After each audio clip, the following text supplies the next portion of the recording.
Hello বন্ধুরা, সবাই কেমন আছো? আজকে আমি আরেকটা সাজেশন ভিডিও নিয়ে চলে এলাম, যেটা হচ্ছে এফটিপিলি। ঠিক, এটা থিওরি, মানে কি বলবো, থিওরি সাজেশন। দেখো, এই এফটিপিলি থেকে তুমি থিওরি পড়ে গেলে পাস করবে না। ঠিক, যেটা তুমি হয়তো তুমি ফিজিক্স পড়ে গিয়েও পাস করতে পারো, মানে না ফিজিক্সের, না হয়তো নিউমেরিক্যাল দেখে থিওরি পড়ে শুধু পাস করে গেলে। কিন্তু এটাতে তোমাকে নিউমেরিক্যাল দেখতেই হবে না। থিওরি দেখে শুধু পাস করতে পারবে না, তোমাকে নিউমেরিক্যালও দেখতে হবে। এটার উপর বেশি জোর দাও, নিউমেরিক্যালটার উপর। হ্যাঁ, থিওরির উপরে জোর দাও আর নিউমেরিক্যালের উপরে জোর দাও। এই দুটা থেকেই তোমার নম্বর উঠবে। ঠিক, মানে কি তুমি দিদি তুমি বলছো যে থিওরি থিওরি তাহলে থিওরি বেশি পড়বো না? না, থিওরিও পড়তে হবে। দেখো, প্রশ্ন পিছু এটা মানে প্রেডিক্ট করা মুশকিল যে কোন বছর থিওরি বেশি এসেছে আর কোন বছর নিউমেরিক্যাল বেশি এসেছে। দেখো, মানে এটা প্রেডিক্ট করা বহুত, মানে কি বলবো, চাপের ব্যাপার। যে দেখো, আমি যদি বলি যে দেখো তোমরা থিওরি পড়ে যাও, পাস করে যাবে, কিন্তু পরীক্ষা এলো যে নিউমেরিক্যাল বেশি চলে এলো আর থিওরি কম চলে এলো, তখন তো তুমি ফেল করে যাবে, মানে তোমার তো তাহলে ব্যাকলগ লেগে গেলো। দেখো, ব্যাকলগ লাগিয়ে কোনো লাভ নেই। ব্যাকলগ লাগা মানে তোমার আরেক একটা সাবজেক্টের চাপ বেড়ে যাওয়া। যখন তুমি কোর সাবজেক্টগুলো পড়বে, আচ্ছা এই সেমিস্টারের পর যখন তোমরা করে যাবে, যে সিএসসি পড়বে, যে ইলেকট্রিক্যাল পড়বে, যে যে যে ডিপার্টমেন্ট মেকানিক্যাল, তো তোমার এই সাবজেক্টটা বেড়ে যাবে। এটা তোমাকে ফোর্থ সেমে গিয়ে ক্লিয়ার করতে হবে। তো তুমি ফোর্থ সেমে ক্লিয়ার করার চেয়ে ভালো তুমি এখনই ক্লিয়ার করে নাও। ঠিক, তো আমি তোমাদের ভালো করে বোঝানো। লেট স্টার্ট করো, চলো। দেখো, ফার্স্টে আছে স্টার্ট ফ্যারাডেস ল। আচ্ছা, ফ্যারাডেস ল, ইলেকট্রোম্যাগনেটিক ইন্ডাকশন, এটা সবাই আই থিঙ্ক জানো। এই ইকুয়েশনটা E is equal to d phi by dt. Maybe সবাই এই কোয়েশনটা জানো। এটা ফ্যারাডেস ল সম্বন্ধে বলতে হবে, আর এই কোয়েশনটা একটু লিখে দেবে, প্রুভ করে দেবে। তারপরে লেন্স লটা আর এর সিগনিফিকেশনটা, এটাও ইম্পর্টেন্ট।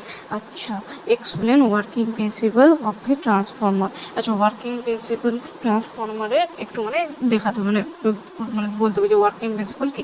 কিছুই না, কোর পারমিয়াবিলিটি, ওয়াইন্ডিং রেজিস্ট্যান্স, ওইগুলোই তো তোমার ওয়ার্কিং প্রিন্সিপাল। ওইগুলো একটু জানাবে ওইখানে। এফিসিয়েন্সি, ঠিক। তো তারপরে আছে derive EMF equation of single phase transformer. আচ্ছা, এইটা ভালো করে পড়বে। এই ইকুয়েশনটা থেকে নিউমেরিক্যালও আসে। এটা তুমি মানে পড়ে এই ইকুয়েশনটা কী করে, মানে ডেরিভেশনটা প্লাস তুমি নিউমেরিক্যাল দুটোই দেখে যাবে। এখান থেকে তোমার 100% প্রশ্ন আসবে। তোমার ইকুয়েশনটা কী ছিল? E is equal to 4.44 phi in if phi in one if if in phi, এরকম হয়তো কিছু ইকুয়েশনটা ছিল, এরকম 4.44 এফ এন ফাই। এই ইকুয়েশনটা দেখে যাবে মানে আমি যেন পুরো গলা দিয়ে বসে যাবে, এটা আসবি। অঙ্ক না হয় এর ডেরিভেশনটা। তারপরে কি আছে? ডিফারেন্স বিটুইন ম্যাগনেটিক সার্কিট আর ইলেকট্রিক সার্কিট পড়ে যাবে এটাও। তারপরে কি বলেছে? Define RMS value. RMS value তো সবাই জানো, আরএমএস ভ্যালু কি, আমাকে আর মানে বলতে হবে না। ঠিক, আর ওর ইকুয়েশনটা V RMS is equal to V by √2 দেখে যাবে, অ্যাভারেজ ভ্যালুটা আর ফর্ম ফ্যাক্টর।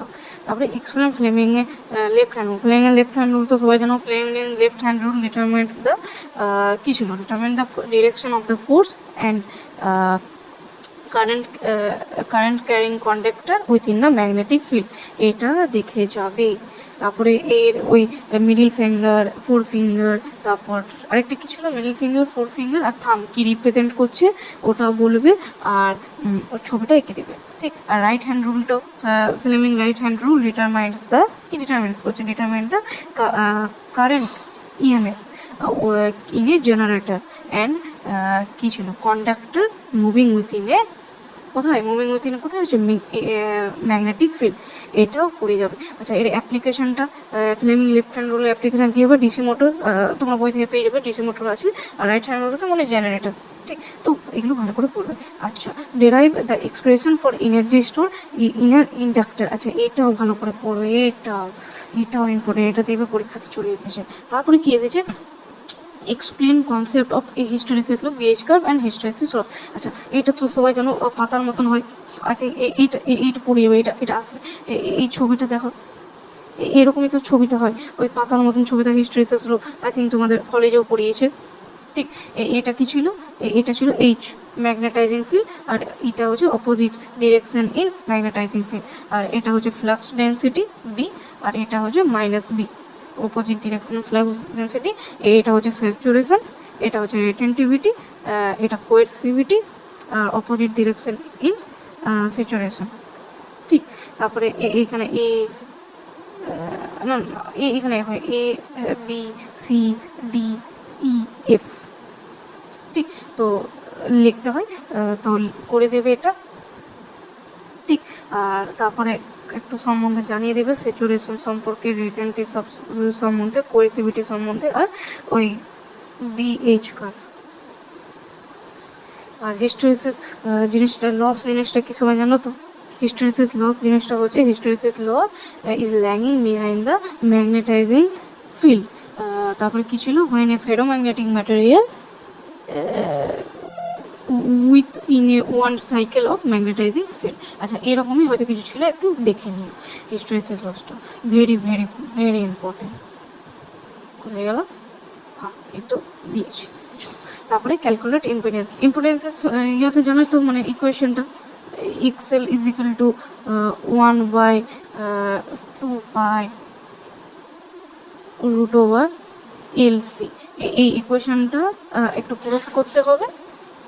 ঠিক, আর এখান থেকে নিউমেরিক্যালও আছে, ভেরি ভেরি ভেরি ইম্পর্টেন্ট, এটাও ভেরি ইম্পর্টেন্ট।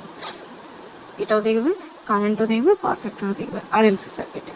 আর এলসি সার্কিট তো সবাই জানো, এটা আর রেজিস্ট্যান্স, এল মনে হয় ইন্ডাকশন, আর এসি হচ্ছে ক্যাপাসিট্যান্স। ঠিক, দেখো আমি দেখো এই সার্কিট ডায়াগ্রামটা ড্র করে দিচ্ছি। দেখো সার্কিট ডায়াগ্রামটা কী হবে, এই ওপরে কী থাকবে? ওপরে তো মনে হয় আর রেজিস্টিভ থাকছে, আর নিচে এটা ক্যাপাসিটিভ মানে ছবিটা হয়নি অত ভালো। ঠিক, তারপরে এটা তো আমাদের এসিতে কানেকশন, আর এটা তো জানি আমাদের ইন্ডাকশন, আর সিএল সি। ঠিক, তো এটা দেখে যাবে। তারপরে কি হচ্ছে, show that the in a pure inducting circuit current lags voltage 90 degree, এটাও দেখে যাবে, এটাও ইম্পর্টেন্ট। তারপরে অ্যাক্টিভ পাওয়ার, রিঅ্যাক্টিভ পাওয়ার, আর অ্যাপারেন্ট পাওয়ারের ডিফাইন করে দেবে। তারপরে source transformation principle with circuit diagram. Circuit যদি নাও করো, সোর্স ট্রান্সফর্ম যতটুকু পাবে প্রিন্সিপালটা লিখবে, কিন্তু সার্কিট ডায়াগ্রাম দিলে নম্বরটা আরও ইনক্রিজ হবে। ঠিক, আর যদি মানে এটা যদি নাও লিখতে পারো, তো ডায়াগ্রামটা নিশ্চিত আঁকবে। যদি নাও বলে যে ডায়াগ্রামটা আঁকবে দরকার নেই, কিন্তু আঁকবে, তাহলে নম্বরটা পাবে। আচ্ছা, name the main parts of a DC motor. DC মোটরটা দেখছো কত ইম্পর্টেন্ট? ডিসি মোটরের 4টা মেন পার্ট, মানে আর্মেচার, ওইগুলো একটু, আর তার যে কাজ ওটা লিখতে হবে। আচ্ছা, অ্যাপ্লিকেশন, ডিসি মোটরসের একটু অ্যাপ্লিকেশনটা লিখবে। ঠিক, তারপরে কি আসছে? আচ্ছা, কন্ডাক্টর, সেমি কন্ডাক্টর আর ইনসুলেটরের মধ্যে কি বলবে যে ডিফারেন্সটা, আর কি বলে ইউজিং ব্যান্ড ডায়াগ্রামটা একটু দেখিয়ে দেবে। তারপরে forward bias and reverse bias, আর এর ক্যারেক্টারিস্টিকটা, আর পিএন জাংশনে, এটা মোস্ট ইম্পর্টেন্ট, এটা দেখতে চলে এসেছে। তারপরে ডিস্টিংগুইশ, এই যেটা আছে সেমিকন্ডাক্টরটা, এটা করবে। আচ্ছা, ডপিংটা ইম্পর্টেন্ট, ডপিংটা করবেই, actually why it is necessary, এটাও লিখবে। আচ্ছা, এই ছবিগুলো দিয়ে দিতে হবে। Draw and explain the circuit inverting amplifier using OP ampere, এটা আসবে, এই দুটো আসবে। ওপি অ্যাম্পিয়ার থেকে প্রত্যেক বছর কিছু না কিছু এসেছে, এবারও আসবে। আর ক্যারেক্টারিস্টিক অফ ওপি অ্যাম্পিয়ার।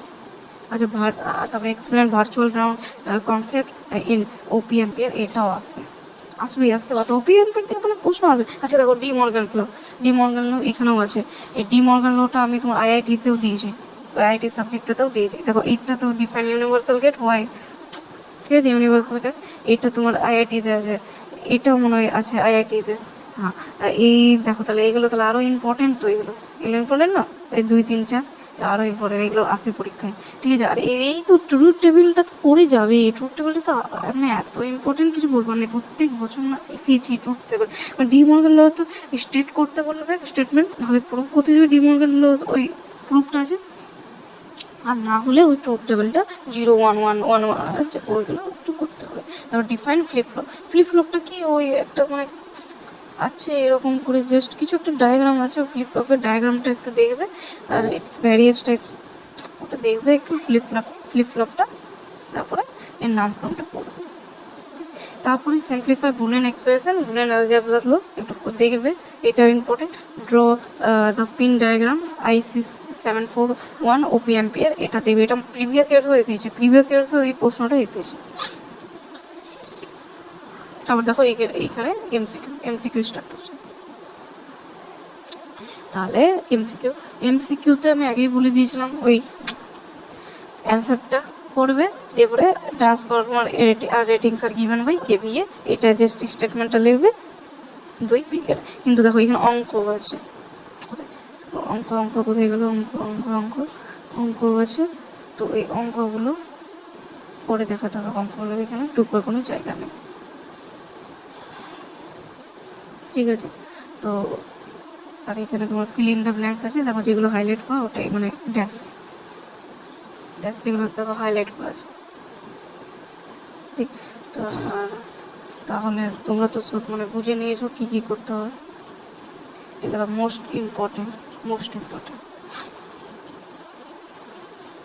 ঠিক, তো আজকে আমি বিটেপিলেরও থিওরি সাজেশন দিয়ে দিলাম, ঠিক। তো নিউমেরিক্যালগুলো আমি কি করবো, মানে আমি কি প্রশ্ন দিয়ে দেবো ওই মানে কী টাইপের প্রশ্ন আছে এক্সামে, না আমি লেকচার ভিডিও দেবো, থিওরিটা দিয়ে দিলাম, কী করবো তোমরা কমেন্টে প্লিজ একটু জানাও, কমেন্টে যতক্ষণ না তোমরা জানাবে আমি কিছু করতে পারবো না, আমি তো বুঝতে পারছি না তোমাদের কোনটা সুবিধা হবে, লিখতে কোশ্চেন দিয়ে দেবো, না লেকচার ভিডিওতে বুঝে দেখো এটা এরকম করে বা এটা এরকম করে এই টাইপের প্রশ্ন আসে, কী করবো শুধু কোশ্চেন দিয়ে দেবো না লেকচার দেবো, তোমরা ওটা প্লিজ কমেন্টে একটু জানাও। কমেন্ট না করলে আমি কোনো কিছু তোমাদের বুঝতে পারবো না। লেকচার ভিডিওগুলো পুরো দেখবে, মানে লেকচার ভিডিও বলছি সাজেশন ভিডিওগুলো পুরো দেখবে, আমি পিডিএফটা টেলিগ্রামে দিয়ে দেবো, শুধু পিডিএফ দেখলে হবে না, পিডিএফ দেখে তুমি বুঝতে পারবে না, আমার এই ভিডিওটাও তোমাকে দেখতে হবে, পুরো ভিডিওটা না দেখলে তোমার বেসিক ধারণা হবে না যে কি বলেছি আমি এই ভিডিওতে, আচ্ছা ঠিক আছে। আর আমি বলবো যে দেখো আমি অনেক কষ্ট করে এই ভিডিওগুলো বানাই, তো প্লিজ একটু লাইক করে দিও, লাইক শেয়ার সাবস্ক্রাইব প্লিজ একটু করে দিও, কারণ ভিডিওগুলো বানাতে সত্যি অনেক কষ্ট করে বানাই ভিডিওগুলো, তো তোমরা যদি সাপোর্ট না করো তাহলে আমি কি করবো, তাহলে তো বুঝে নেব, তোমরা যদি সাপোর্ট করো তাহলে তোমাদের ফ্রেন্ডস গ্রুপে প্লিজ এই ভিডিওগুলো শেয়ার করো, ফ্রেন্ডস গ্রুপে সবাই যাতে জানতে পারো, এরকম হিংসাবাজি করো না যে আমি ওকে পাঠাবো না, ও বেশি নম্বর পেয়ে যাবে। দেখো তুমি যদি সাহায্য করবে, ঠিক, তুমি যদি ওদের সাহায্য করো ওরা তোমাকে সাহায্য করবে, এটা ইউনিভার্সাল ট্রুথ। এটা অনেকে আবার বলে যে না এরকম হয় না, আমি একজনের সাহায্য করছি সে আমার কখনো সাহায্য করে না, ঠিক, কিন্তু তুমি তোমার সেই কর্মটা কোনো না কোনো উপায়ে আবার পাবে, ঠিক, কোনো না কোনো উপায়ে আবার পাবে, হয়তো সবাই নোটস পাঠানো না, কিন্তু ও হয়তো আর কিছু করলো না, কিন্তু দেখবে যে তোমার সাথে কিন্তু ওইটা না হয়ে কিছু ভালো কিছু হবে, তো শেয়ার করবো। আচ্ছা, তো তাহলে আজকের জন্য এইটুকু। আচ্ছা, অ্যান্সারগুলো নিয়ে অনেক কিছু বলছে, আমাকে একজন টেলিগ্রামে জিজ্ঞেস করেছিল যে দাদা দিদি তুমি কী বলবো যে অ্যান্সারগুলো দেবে না, মানে অ্যান্সারগুলো, তো আমি বলছি আগে আমি প্রথমে সব সাজেশন ভিডিওগুলো দিই, কোশ্চেন দিয়ে পরে আমি সাজেশনগুলো একেবারে দিয়ে দেবো, সাজেশনগুলো আমি কবে দেবো, সাজেশনগুলো আমি আজকে কত তারিখ, আজ মনে হয় মেবি 20 তারিখ, আমার এই সব ভিডিওগুলো পোস্ট করতে প্রায় তোমরা ধরে নিও যে 2 এপ্রিল থেকে 3 এপ্রিলের মধ্যে, 2 থেকে 3 এপ্রিলের মধ্যে তোমরা এর অ্যান্সার পেয়ে যাবে। আমার কোথায় কোথায় পাবো? টেলিগ্রামে আমি PDF দিয়ে দেবো, সেখান থেকে তোমরা ডাউনলোড করে পড়বে। তো তোমরা সবাই প্লিজ শেয়ার করবে বন্ধুদের, আর সাবস্ক্রাইব লাইক করবে, ঠিক করবে। আর আমার 100 যে 100টা বলি যে 100টা ভিউজের টার্গেট, সেটা প্লিজ পূরণ করে দিও। আজকের জন্য এটুকু। যদি ভিডিওটা ভালো লাগে তো লাইক করে দিও।